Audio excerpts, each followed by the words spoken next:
somebody asks you what is research, what you can tell them?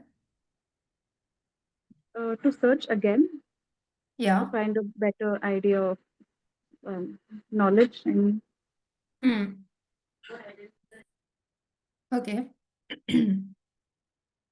Yes, others, please. Uh, who else is there? Preksha? Yes, ma'am.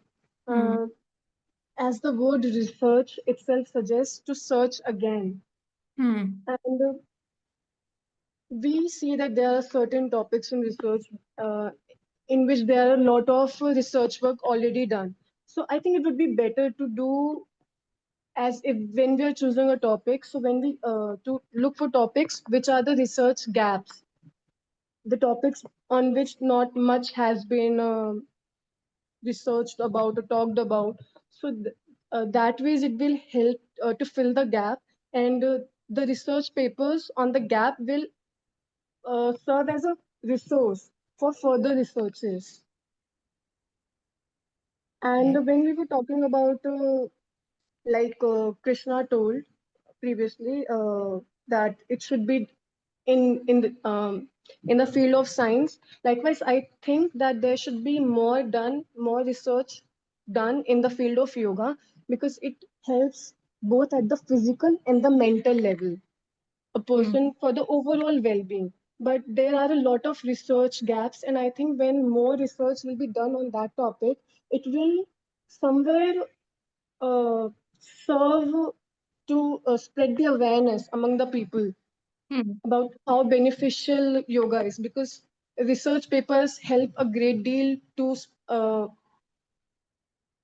because when people read those, they will get an idea about how beneficial it is, how it can help them at both the mental and the physical level. Hmm. Okay. Good. Yeah. Who else is left? Chandrika ma'am, would you like to talk about this purpose of research?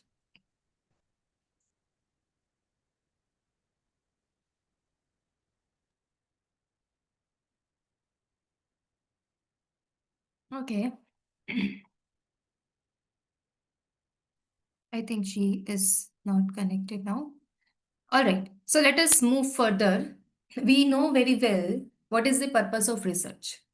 We know that we are curious about something, we have to explore some ideas, we want to add new information to the already existing database, and therefore we are doing research, we are extending the knowledge, and we are dealing with the problem, we are finding the solution, which is ultimately helping us in the policy makings, which is helping us for further discussions and concept clarity as well as thought revelations.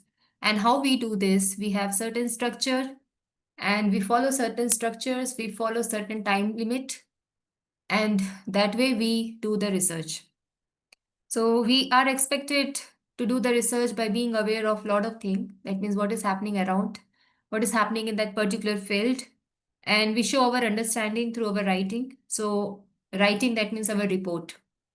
Our report must contain all the relevant fact, and therefore I am stressing on the report, that report writing at least for the beginner researcher is very important, so that we can we can add ourselves to the world of research. So reporting our research, now for reporting our research we need to have an understanding about what is our contribution, what is our opinion about the work of others, the claims of others we are reporting, what is actually said by others, verbatim, that is word by word. Now, when we are understanding the work of others, it can be ideas, it can be descriptions, it can be research, data, opinion, pictures, figures, tables, etc. Here, we need to draw a line on what we are contributing and what we are taking from others. And it is going to be possible for the reader or examiner to tell the difference between your own work, your opinion of the work of others, and the verbatim words of others. That means if I am the examiner, if I am reading your report, then I should be able to make the difference between how much you have contributed, how much you have taken from the work of others, and how much you have, referenced them properly, word by word, using quotes, using their work name and everything. So I should be able to make the difference. That is how we should report our research. And after the reporting of the research, we have to understand that whatever we are doing an academic activity. And whenever the activities like academic is involved, we have to take care of the ethical issues in our research. Now, ethical issues, that means we have to see that we are following the openness, integrity, honesty in our research, and we are also maintaining the confidentiality because we are responsible for the publication. We are not stealing the data. We are respecting for others. We are respecting for colleagues. We are following the social responsibility.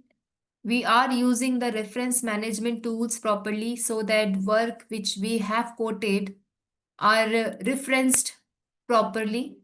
And we are also observing that in our work, no one has been harmed either by sentimental aspects or by any other aspects. Nobody has been harmed in our particular report and research. So, overall, we have to follow the academic integrity in our research work. This is very much important. Next thing that we have to understand is the difference between copyrights and plagiarism. Copyright is what? Copyright means you are protecting the rights of creator of information. So whosoever has created a particular information, that particular information has some form of right over that information. The right may involve that nobody should use the work unfairly. And if you are using others' work for your profit and without citing them, then it is against the right of copyright. So, this is copyright. That means you have to protect the rights of creator of information. After that, the next point is plagiarism, where you are using someone's work without giving the proper credit. If you're writing something and you're claiming that this is your own writing, you're claiming that means you have not given any kind of reference to others, then that particular act will be counted as plagiarism. Now, plagiarism, it's a violation. What kind of violation? It's a violation of academic integrity. Second thing, it is an offense against the author, those who has produced that information. And if you're not citing them, then it is an offense against them. Now, copyright violation is an offense against the copyright holder. Suppose somebody has written, an author has written something, but the copyright belongs to editor. So if you are taking the work which is copyrighted, then you are doing an offense against the editor because editor has uh, got the right over that particular work, and you are using that particular work without giving any form of claims, any form of credit. Now, copyright, when you are doing the offense of copywriting, it is applicable to licensed content only, while plagiarism is applicable to both licensed and unlicensed content. Now, licensed means somebody is holding the right of it by claiming that it is their own product. So they have registered, or maybe they have taken the license of using the property, using that particular work for their own use. If it is unlicensed, then it means that that work could be used openly, and the referencing or maybe Citation may not be required. But as an author, as a writer, it is our responsibility that we quote them well. From wherever we are taking the data, we have to quote them well. It is our responsibility and it is ethical responsibility. Sometimes we think that, yeah, it's fine. Nobody will get to know. I'm taking the data, nobody will get to know. Nobody will get to know, that's fine. But you yourself know that you are using someone else's data. You are not doing research. What you are doing, you are just copy pasting. So that should hurt yourself. That should hurt your own ethics, your own esteem. Okay. So whenever you thought or you think about that, yeah, it's fine, it's okay, I'm just taking few paragraphs, then you make yourself clear then that it is not okay to take someone else's work and publishing it as your own. That is not at all okay. So that is what we have to understand in this particular session. Now, plagiarism in research. This is particularly defined as a research misconduct. Now, let us see what is misconduct. Misconduct, you might have heard it a lot of time. Somebody is harassing someone, that is also not good. That is also counted as misconduct. But here, misconduct is too deeper. In the world of academic writing, misconduction means fabrication, it means falsification, it means plagiarism or any other practice that seriously deviates from practice commonly accepted in the discipline or in the academic and research communities, like proposing, performing, reviewing, reporting research, and creative activities. So, what should happen naturally? You are not letting it happen naturally. You are just destroying or deviating the practice of academic writing. So that is what we should be mindful about, that we should not involve ourselves in any such practice which is taking us away from academic integrity and which is affecting our own academic health. So, academic health, you might not have heard this word a lot, but academic health means that we are doing the healthy practice for the growth of the academic world. So now what is plagiarism? Plagiarize come from the word plagiary, that means to kidnap, according to Oxford English Dictionary. So you're not kidnapping like in a physical form, but you are kidnapping or you're stealing others' work and you're attempting to pass it off as your own. And now this particular act could be applied to anything, from papers to photographs to songs to even ideas. This is an act of presenting another's work as your own work, that is plagiarism, and we should avoid it. Now, if you're submitting a paper or dissertation or thesis which has to be graded or reviewed and you have not written on your own, that is one form of plagiarism. Second, you're copying the answer or text from another classmate and you're submitting as your own. Third, you're quoting or paraphrasing from another paper without crediting the original author. Next, you are citing the data without crediting the original source. Next, you are proposing another's ideas as if it were your own. Next, you are fabricating references or using incorrect references. Next, you're submitting someone else's presentation, PPT, slides, spreadsheets, other files, while minor alterations or minor modifications. And next, you are buying or selling the term papers, assignments, dissertation, theses. So this all fact is called as plagiarism. Now, we have the term called intentional plagiarism. That means falsification and fabrication. Now, fabrication is the intentional act of making up data or results and recording or reporting them. It's quite intentional. You know what you are doing. If you're taking someone's work and at the corner of your mind you know that you are not doing right, then of course you're not doing right. So fabrication is an intentional act of making up data or results and recording or reporting them.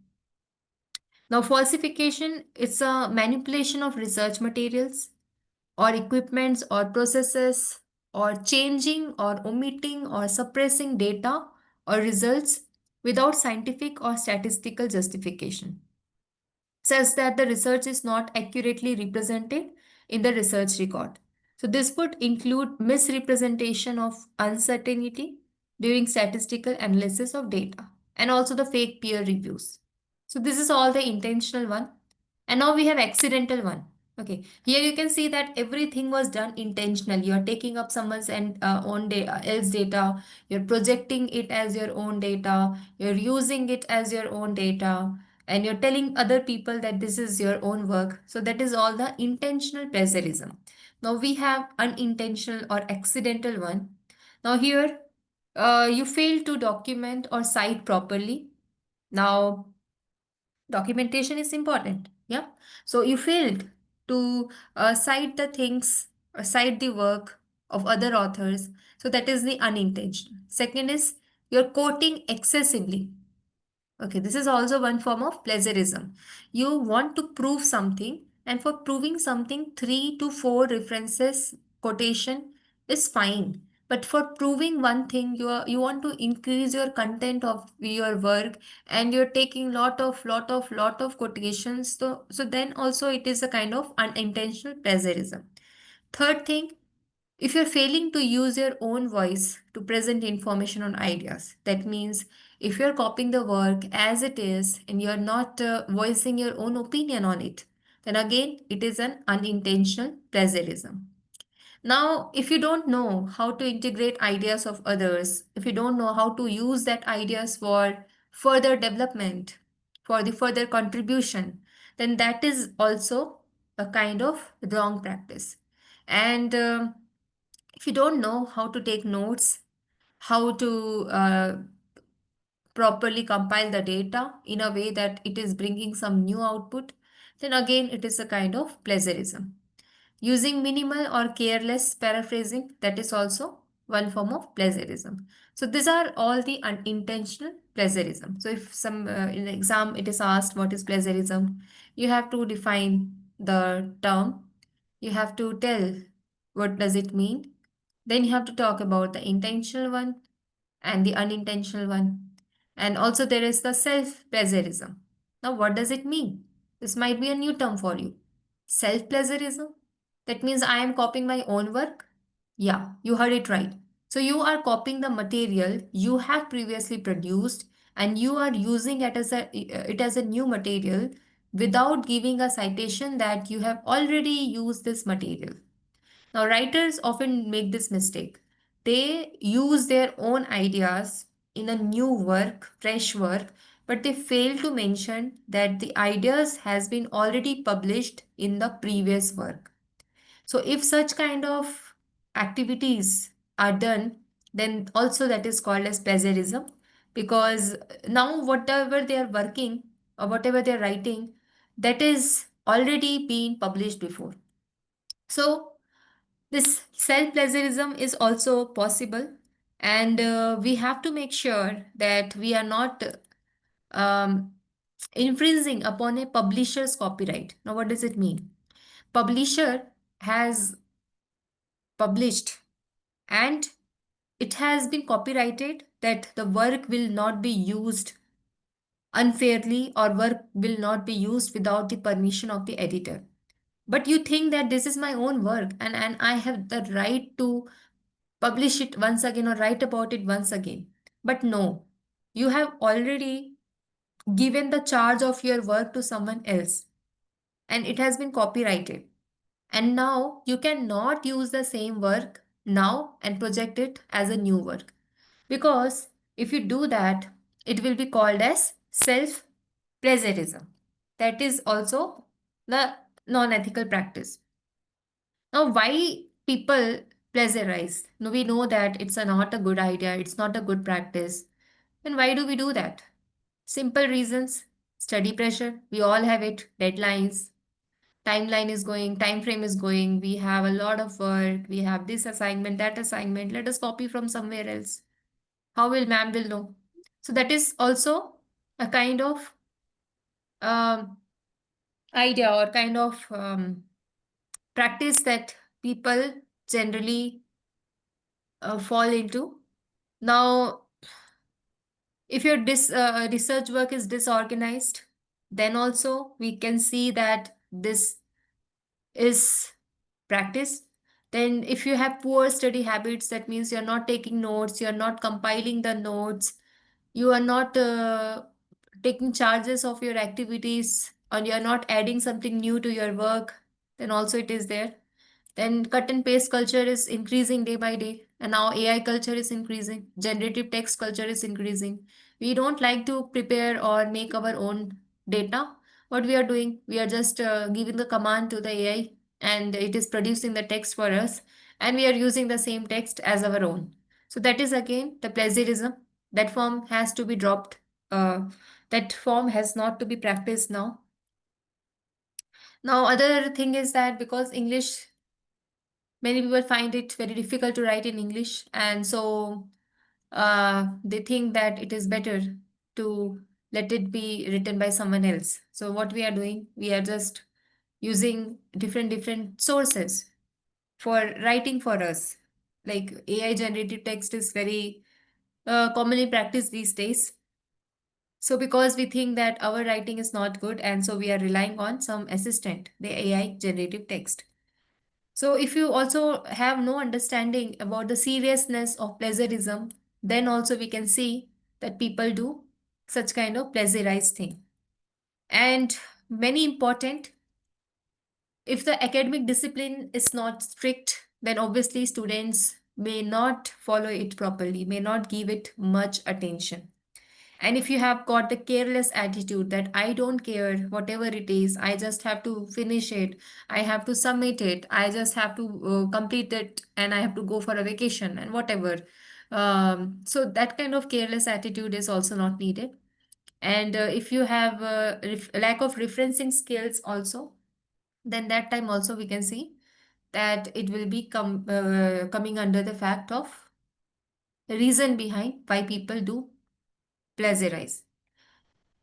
Now, penalties. We think that nobody will get to know. We think that for this academic misconduct, we will not have to pay any penalties. But it is not true. Let us see what kind of penalties could be if we are involved in such kind of misconduct. So, first thing, if student found guilty of academic misconduct, then they may have to submit the work once again. They have to, give back the university fund that they have utilized. Or third point, the examiner will not give the marks because what you have done is wrong. Now, university can suspend you because you have been involved in the wrong act. And the authorities could also write a recommendation that your work is not good enough to make you write the exam. So, this kind of recommendation could be passed by the authorities. Now, if a researcher or academician do the plagiarism, then they will be disgraced, like to both individual and institution. They might face disciplinary action. Their professional credibility would be doubted, and they would be debarred from eligibility from any kind of research funds, grants, contracts from government agency or any private agencies. So this kind of penalties could be there for the researcher. Now there are so many rules, regulations has been passed by UGC also and education institution also for so that the academic integrity is maintained and plagiarism could be prevented. But people does not bother about it because like the reason has been made clearly that they are not serious about this thing that we don't have to do the plagiarism. Now, if you have similarities up to 10%, it is mostly excluded. So we have different tools which will check the plagiarized content. And if the similarity is 10%, it is excluded. But if it is above 10%, it is level 1. If it is 40% to 60%, it is level 2. And if the similarity is above 60%, then that is level 3. So here we have one graph data where we just given that country of origin of publications retracted for fraud or suspended fraud, plagiarism or duplicate publication. So these are the fraud or suspended fraud. We can see all the countries here. When plagiarism also we can see the countries here, and duplicate publication we can see the countries here. Okay, so these are the reports, and we have many of the open access scholarly work also, which people continuously use without citing them. So that is also the plagiarism. Now, what if plagiarism is detected? First thing is scope, COPE. The Committee on Publication Ethics, this is called as COPE. This was established in 1997 by a small group of medical journal editors in the UK, but now has over 9,000 members worldwide from all academic fields. So, several major publishers like Elsevier, Wiley Blackwell, Springer, Taylor and Francis, then Macmillan, they have signed up some of their journal as COPE members, that they have a strong publication ethics and they don't allow all such things which is included in the plagiarized content. And they have certain methods also for detecting the plagiarism.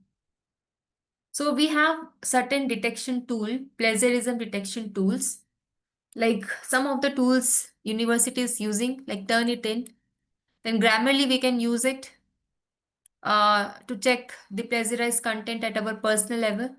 Then all the sites are there, like plagiarism.org,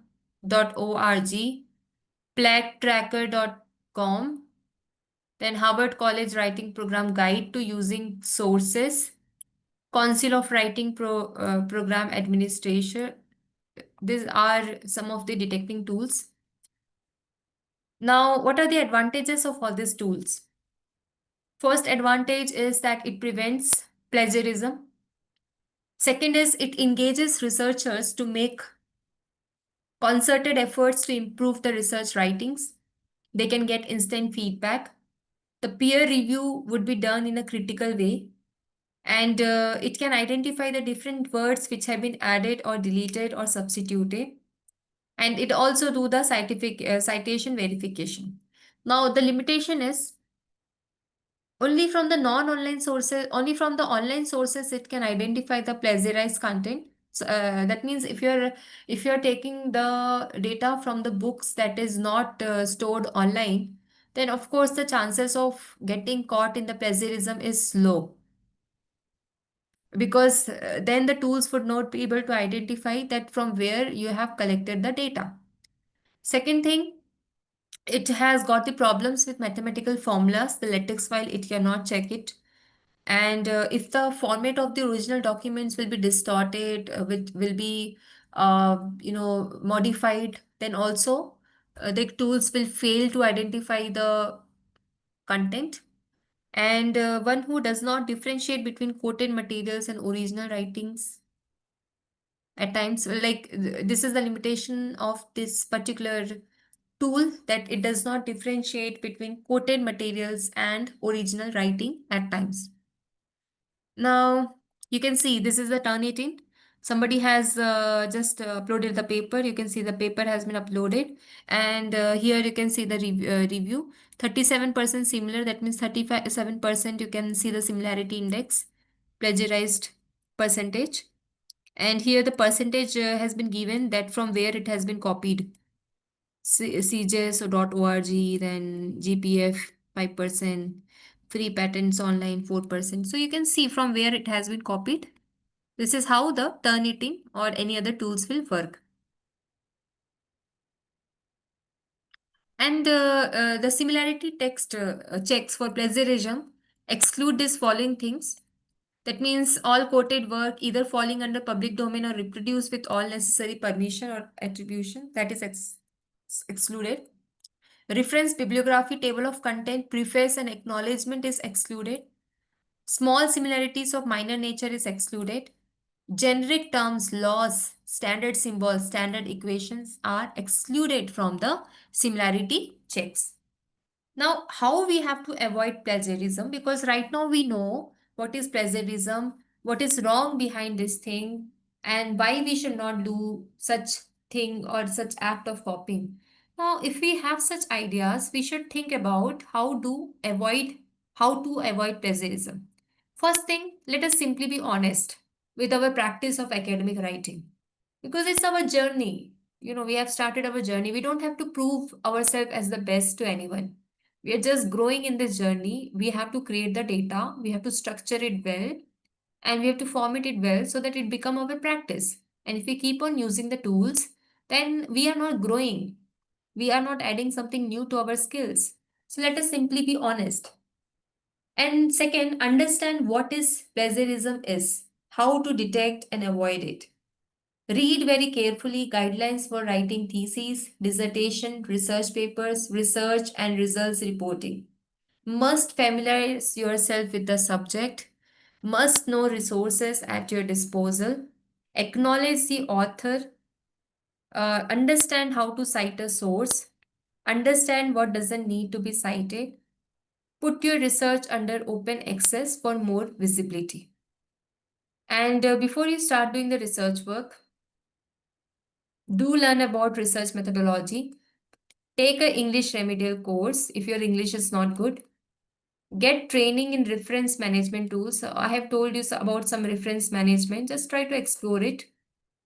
Do the library orientation program so that you understand the library better. Do some kind of workshop or technical writing skills. This all will help you to start your research work. Then there is an article given over here on how we have to read, understand, and analyze the notes from an article. So this kind of material can help you to understand the overall perspective of any writing work, so that you can take it and you can use it in a research way. Now you can also get an account to check plagiarism, use the reference management tools, research forums, online discussion groups. So these are the forums to share the research so you can use it. Okay. Referencing. Understand what is referencing, what is citation, how do I cite the sources. Doesn't, if you're not citing the sources, it is making your work less original. You should know when to cite. You should know what is bibliography. You should know what's an annotated bibliography. You should know the difference between references and bibliography. You should know endnotes, footnotes, endnotes, and all these things. You have to create the research diary, research notes so that you balance between the ideas you have taken and ideas you have taken from others. Take a note on referred sources. Put the bibliographic information. All this thing, little things is going to help you make your research better. Now, referencing, why we have to do it. Sources, whatever sources you're taking needs to be acknowledged, and therefore we have to do referencing. Now, this also allow teacher to check your work and check the sources and ensure that you have chosen the right sources. And it also allows the referees, reviewers to verify the contents of the work that you have taken. Now, what to cite? When you write some paper, dissertation, or thesis, you may use words, opinions, statistics, facts, information from the author, pictorial representation. This all thing you can use. And you are required to put down a footnote or the quotation marks or the in-text parenthetical reference. So if there is no author, then state where you found the information. So this is what you have to do to cite. And these are the citation styles. We have Chicago styles and MLA styles. You can just go through it. the link and see what this citation looks like. And if you're summarizing, paraphrasing, and quoting, so you should be able to do it naturally without relying on any of the tools. Okay. And if you're taking the sources effectively in your paper, you must integrate it in your argument in a way that is making the reader clear that where your idea is coming from, what is your sources. So you have to integrate the sources well. And whenever you are using the sources, remember the main focus of your paper should always be on what you are saying, and it should not be on what others are saying. And if you have to make the strongest argument, you should try to find out the balance between your sources and your own voices. And whenever you consult multiple sources, you should be very balanced between the voices of those sources and your own voices. Next question is when and how to summarize. So when you summarize, you provide your readers with a condensed version of author's key points. A summary can be as short as few sentences or much longer, depending on the complexity of the text.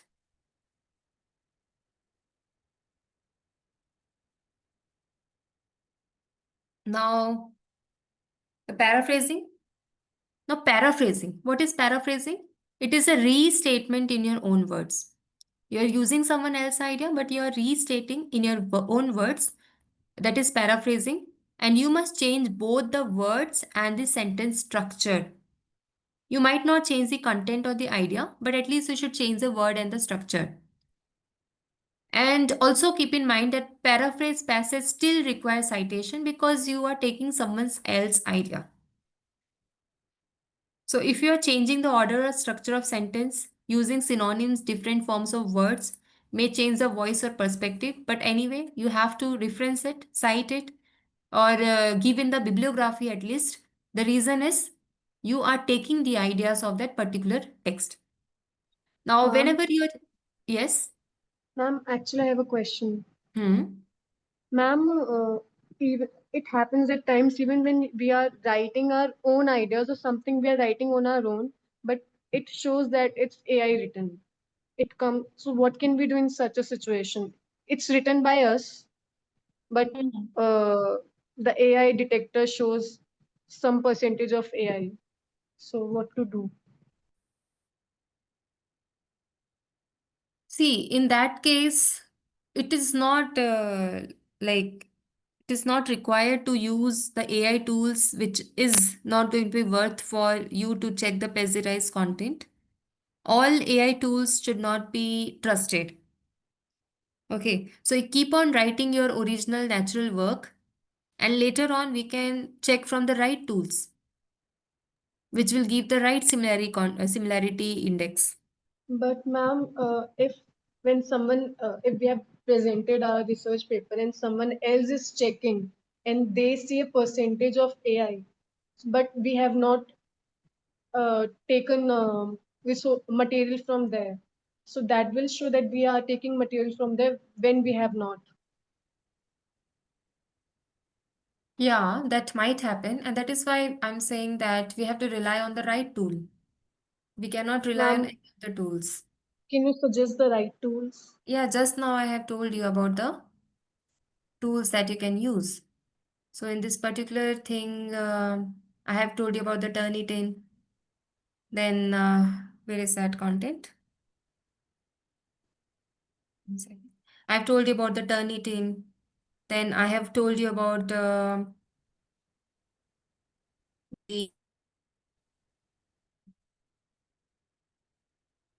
these are the tools you can see. Plagiarism.org, plagtracker.com, Turnitin. These are the authentic tools for checking your plagiarism or the content. So yeah. Ma'am, Okay, ma'am. Hmm? ma'am, I also had a question that if you're taking work from ourselves, how is it considered self-plagiarism? Like, it is my own work now, so why can't I use it? You can't use it because it has got published previously. and it is copyrighted under the name of publisher. And so you cannot publish it once again without taking the consent of the publisher. That means the one who has published your content before.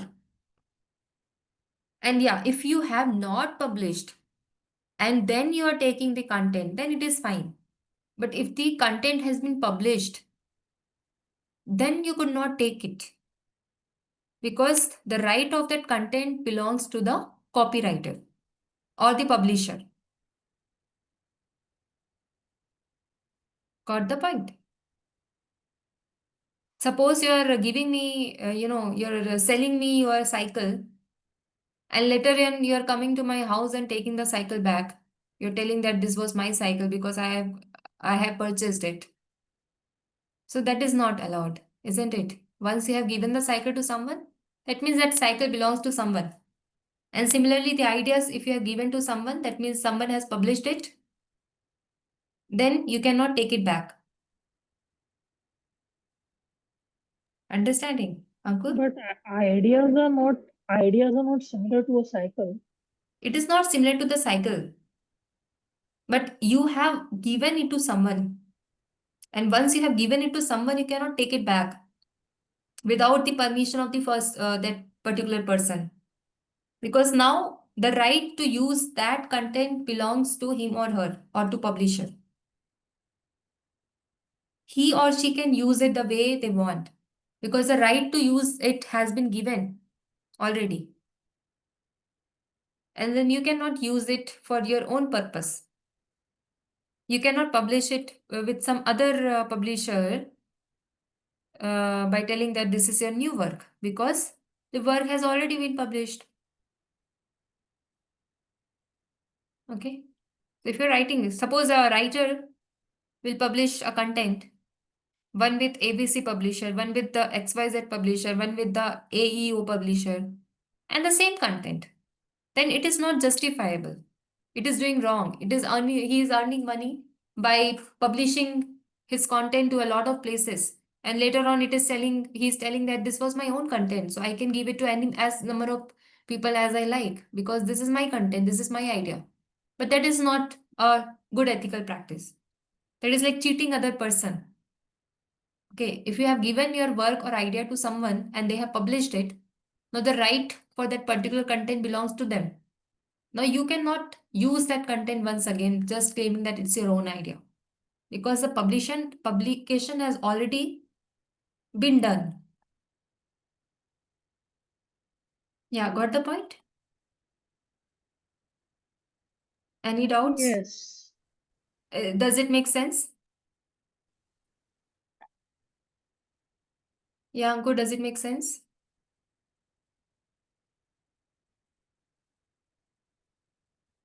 Does it make sense, Ankur? Not actually, because like Hmm. matlab, I get the point, but Hmm. ideas are your own, not of the publication. Ideas are your own, but you have published it now before. You cannot publish the same ideas again and again. Then I can't publish the same essay again, but the Ideas ideas will also you remain cannot the publish same. again. If you are publishing it again, then you have to cite it that this has been published before. Suppose you write a essay and that essay has got published in some of the online medium. And now you want to use that same idea in your dissertation.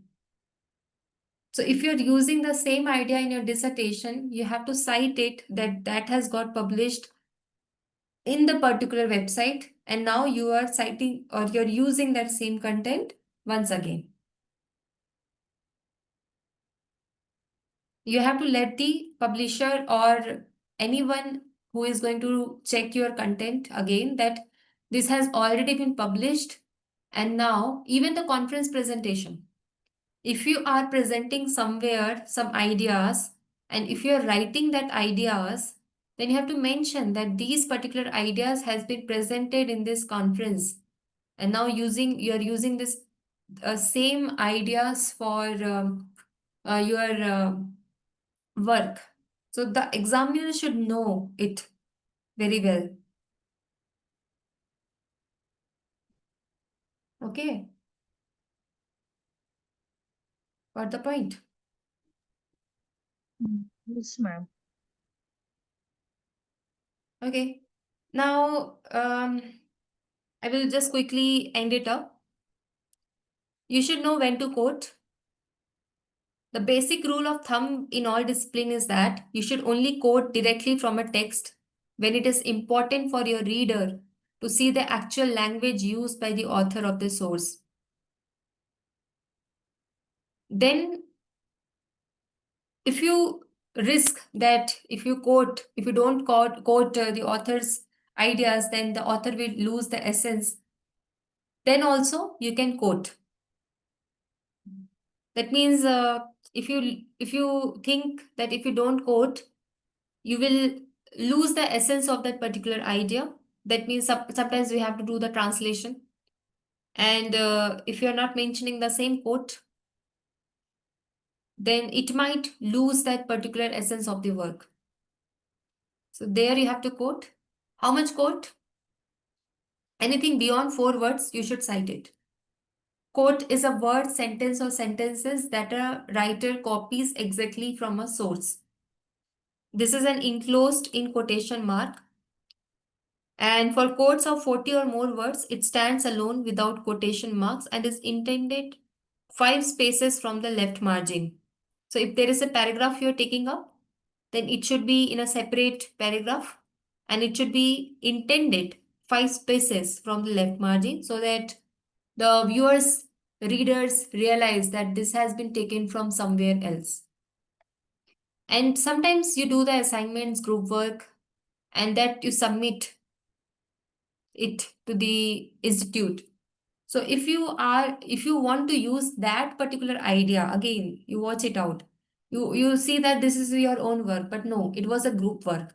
And if you think about publishing that particular thing, then you have to take or give credit to the other writers also, because you cannot take the credit of that group work as your own, because that was a group work. So there also you should be mindful about.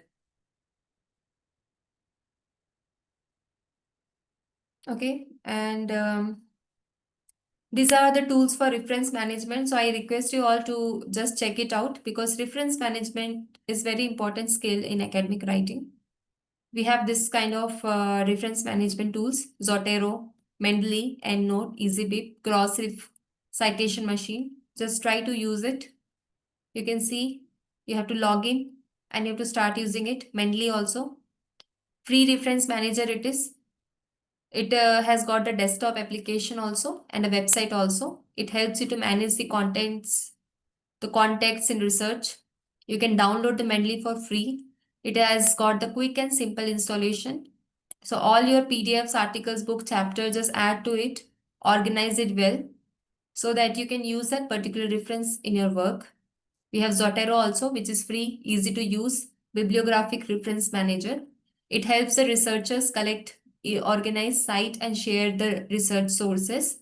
It could be downloaded easily and could be used. So try to use at least one of the referencing tools, and check out the plagiarism policy, which will be followed by the university institute. Okay, so understand what is plagiarism, what are the types, how we have to detect, how we have to avoid, how we have to cite, and important terms. That is what you have to understand. So, just to conclude, understand why students cheat. So, sometimes we unknowingly do, like self plagiarism, we think that we are using our own idea, but in reality, without citing, we are telling the same ideas without taking the consent of the publisher or without citing the publisher. So that is again a cheating. Now educate ourselves about the plagiarism, know the benefits. So this is what we have to do. Okay. So till now, any doubts? Any questions? or any concern, any comments on the presentation, on the topic that we have covered today?